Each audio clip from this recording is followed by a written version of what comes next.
What's going on, everybody? Welcome to Fight Court. This is Ryan the Mighty Quinn. We got some big news ahead of us before we get on the show. Dean Thomas will no longer be on Fight Court. Sad to say, no hard feelings whatsoever. He is now going to be working with Paramount and the UFC exclusively. You can find him with Jorge Masvidal, Dustin Poirier, and Chris Weidman on Deep Waters on Mondays on Paramount's YouTube channel, I believe, or the UFC's YouTube channel. And I really just wish him all the best with that. I don't even like saying that because Dean doesn't even need good luck. Dean is the kind of person that's going to produce and make things happen no matter where he's at. And he's got a great heart, and he's really going to take that show to the next level. Yeah, obviously, I'm going to miss working with him dearly. He's a good friend of mine, but it is what it is. We'll see what happens down the line. Now, that being said, today is a solo show, but going forward, there is a replacement coming in. We will be announcing that this week on Instagram on the Fight Court. It's now Fight Court MMA Instagram, not Dean Thomas Fight Court. Oh, it's just the channel is going to be Fight Court going forward. But we will be announcing that on our Instagram page. And I'm really looking forward to working with this next person, another one of my best friends in the industry and in life. And we're going to have a lot of good stuff to talk about. But as I said, the show must go on. UFC 327 in Miami. Great night of fights. I know the Dominic Reyes, Johnny Walker fight was a little bit of a snooze fest, but to their defense, the rest of the night was pretty much bangers, and they got caught in the middle of it. Now, the biggest banger, I meant to go in order, but I guess we will go up and down. The biggest banger that I thought that I did not see, because it's been a long time since I've seen a heavyweight banger like this, was what was it? Oh, Josh Hokett and Curtis Blades. What a great fight. What a great fight. A lot of volume going up. Hokett clearly has a lot of heart. Dana said that he walks the talk. Blades a little bit older, been around the block, but it was a great fight. Absolutely. I thought Blades Curtis showed a lot that he still got some in the tank. And real back and forth. It was a lot of fun to watch. Then Dana announced after that Josh Hokett is going to be on the White House card against Derek Lewis. I guess Donald Trump had asked why Derek Lewis wasn't on the card. We're going to get into that part later, though, but I did want to make mention of that. Now, a fight on the prelims that caught my mind was Kevin Holland and Randy Brown. Now, I have a lot of confidence in Randy Brown having a very high ceiling in mixed martial arts. Kevin Holland is the ultimate wild card. You just never know what you're going to get, but the guy just seems to know how to do what he needs to do to win. And that's what we saw last night. He capitalized every time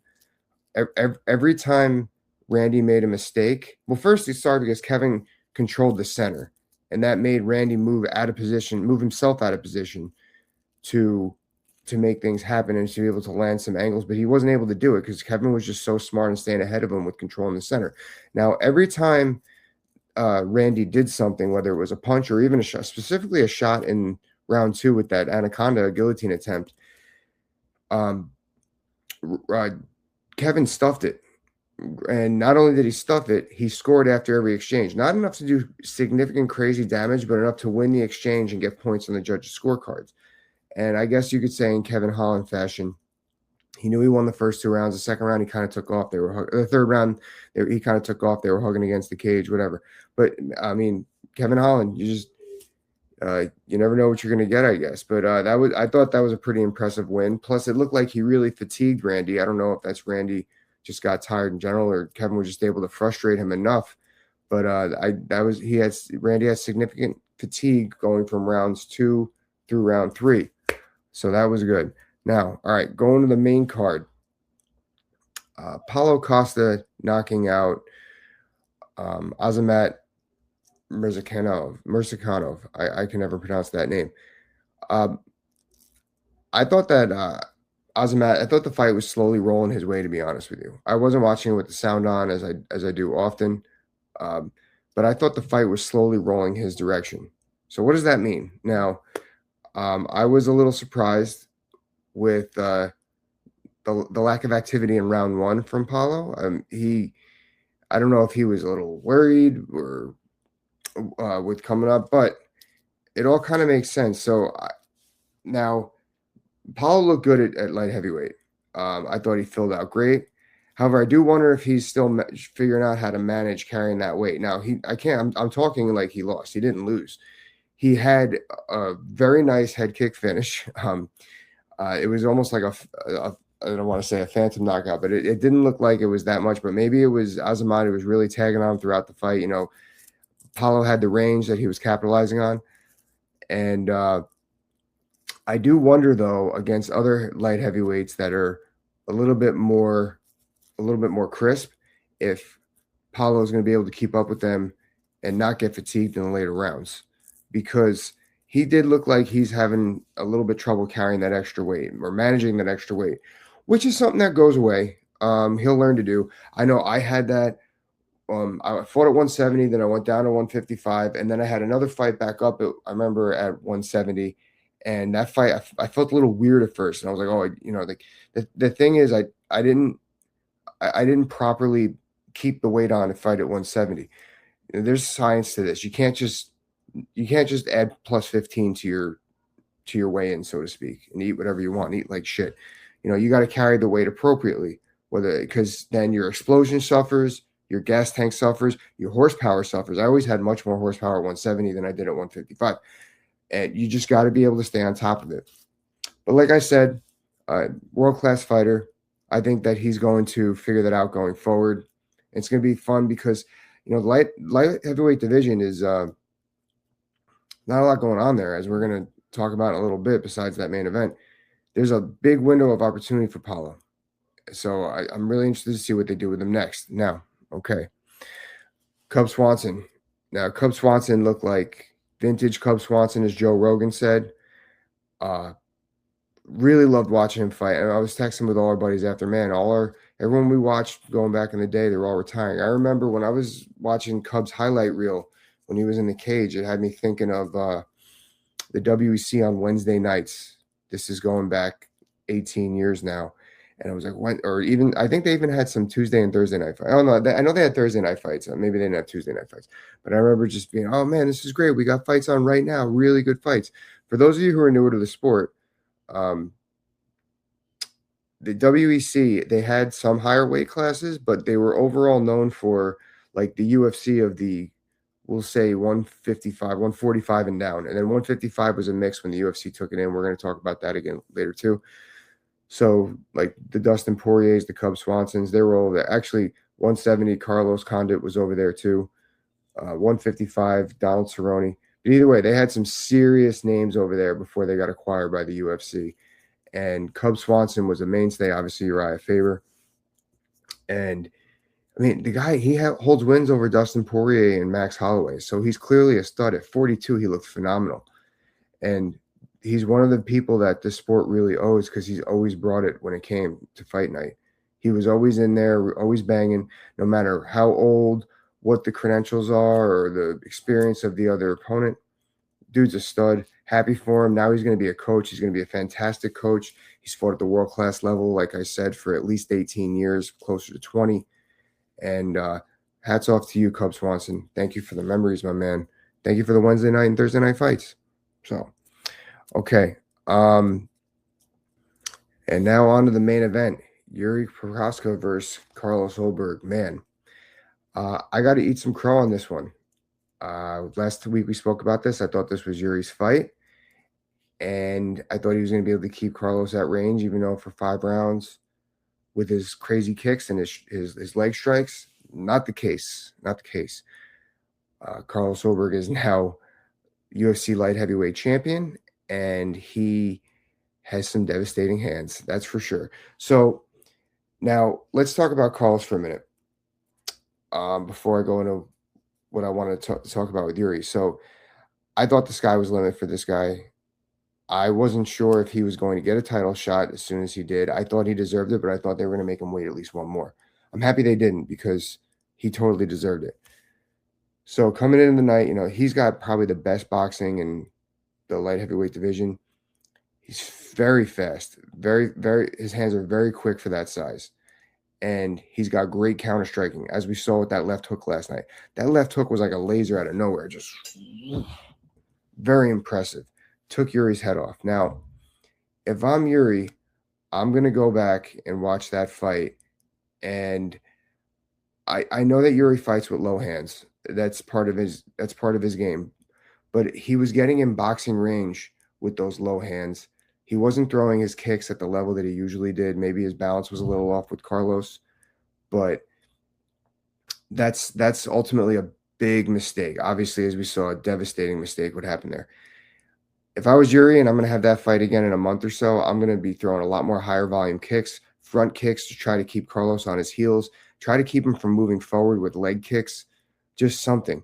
It didn't really look like Jiri was really like the body kicks that Jiri does, the question mark kicks. It didn't really look like he was comfortable throwing those like he had been in fights prior. And I think that that's ultimately what the big deal was here. Now, that and getting in range. Hands are way down here against somebody with laser strike hands. Recipe for disaster. And that's exactly what we saw. So what's going to happen for Carlos next? I don't know. Let's see what's in there. What's happening in the light heavyweight division? I didn't even see this morning. Magomed coming off a loss. Cool Roundtree. Azamat just lost. Maybe Dominic Reyes. I don't know if they want to do that, though. Yeah, there's some stuff that needs to be figured out in the light heavyweight division. Johnny Walker just lost. Yeah, there's some. I mean, I don't think, unless you want to put Paulo Costa in there right away, I think that I wouldn't do that just yet if I'm the UFC. I think that they might have to. If you want him to fight, let's see, it's April. You're going to want your champion to fight probably between August and October. Yeah, we'll see. We'll see what happens. I mean, there's some stuff to figure out. Maybe it is Paulo Costa. Maybe he is the one to get a title shot. We'll see what happens. But anyway, let's go to Dana White's post-fight press conference, and this is going to segue into a lot of stuff. He's had something interesting to say about John Jones at the end of UFC 327. He talked about how you can't build.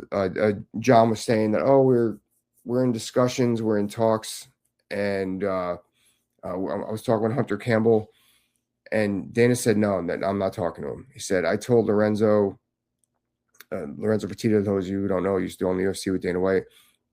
I told him 10 years ago, you can't build a promotion or we can't build a business around this guy. We've gone into that back and forth. We've gone into all that before. We don't need to talk about all that, but it's just very interesting that that's his choice of words, given they've done a lot for John Jones over the years. I remember, I think it was 2016, where overnight they moved the card because he was still he was still not cleared of his steroid test in Nevada. They moved the card to, I think it was Anaheim or Stockton in California overnight. Crazy, and just there's a lot of things they've done for him, a lot of things they've looked the other way on. I mean, at the end of the day, the guy's a draw. I mean, whether they clearly don't think he's as big of a draw as he used to be, though, if this is the situation they're in, which is very interesting.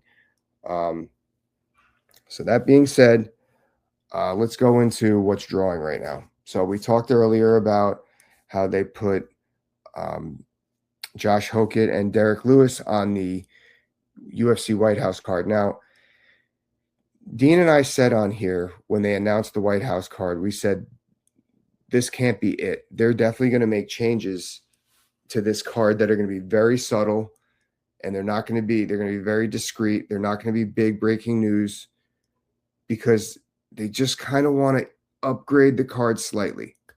They know that they got to do a little bit more than what they got. And I think that that's exactly what the move is here. They just made a slight announcement. Dana White went on his Instagram and said, Donald Trump wants Derek Lewis to fight. I said, Derek, do you want to fight? Yes, I do. Do you want to fight Josh Hokett? Josh Hokett, do you want to fight Derek Lewis? Yeah, boom. So that's how they made the card.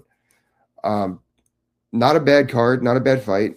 However, I look at it like a team who got a third down running back at the trade deadline when they needed help on the edge. If this was a football trade, or a football move to upgrade a team, that's what this kind of feels like.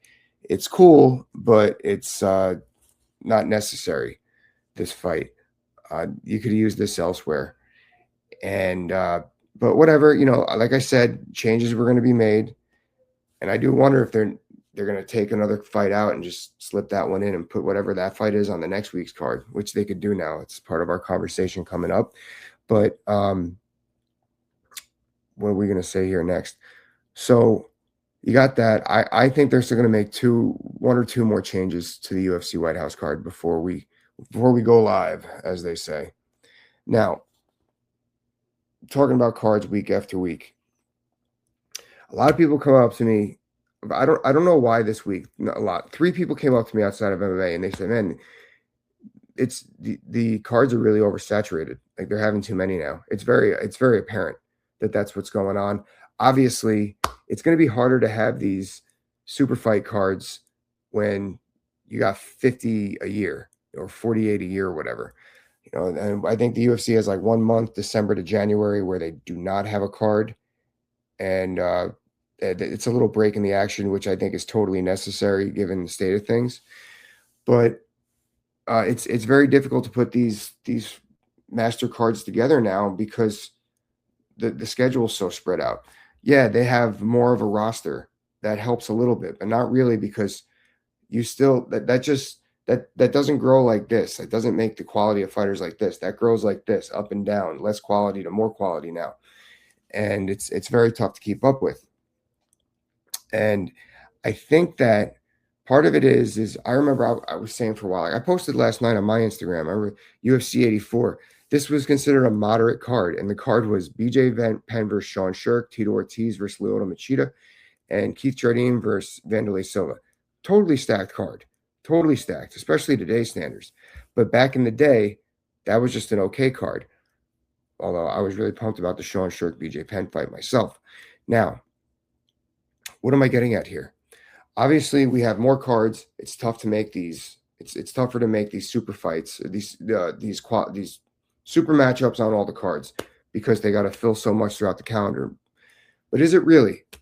Because this is something actually I want you fans to weigh in on, not just with me, not just my opinion. Because okay, we have more fights, but that's probably only an excuse for, I would say, like 20 fights, 20 events.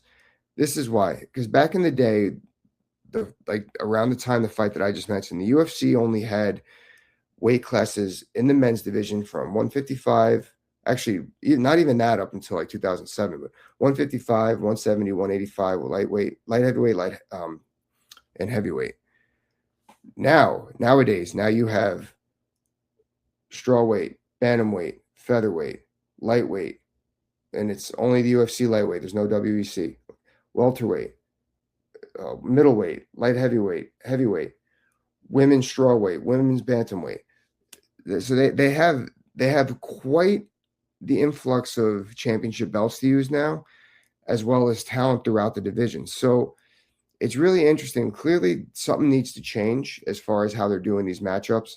Maybe they do need to trim the fat and have these fighters. Maybe they need to force them. You can't force them, but encourage them to be a little bit more active in their career. Something, I don't know, that is just so empty to say. That just came out of my mouth because it's so hard to do that. It's so hard to stay healthy. But they got to do something where they can make these cards a little bit better.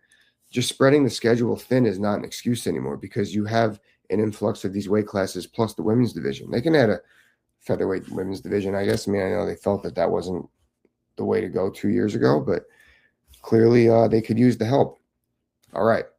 So that's my take on that. I want to know what you fans think. Please comment in the sections below. All right. Now, Rizin was last night. My man Danny Sabatello held his bantamweight title, won by decision. And Natasha Kuziatina, she won by armbar. ATT went 3-0 the other night. UFC Winnipeg next week. We have Gilbert Burns versus Mike Proper Mallet. Interesting fight. I love Gilbert. He's he reminds me a lot of the way I used to fight. He fights for the other guys, I was with ATT, but still a great fighter. He's got to figure out how to slow the fight down. That's plain and simple. He needs to slow the fight down. That's how he's going to get ahead here. Once he slows the fight down, whether it's with front headlocks against the fence, the double leg, grind out, he might have a chance, but Mike is fast. It's going to be interesting to see here, though. Mike's a really rapid-fire finisher, both takedowns, submissions, as well as TKOs. it's really interesting to see, is Gilbert's age going to not qualify him to take him into the deep waters? Once they get in those deep waters, is Malik going to be able to stay in shape against Gilbert? Gilbert's pretty strong.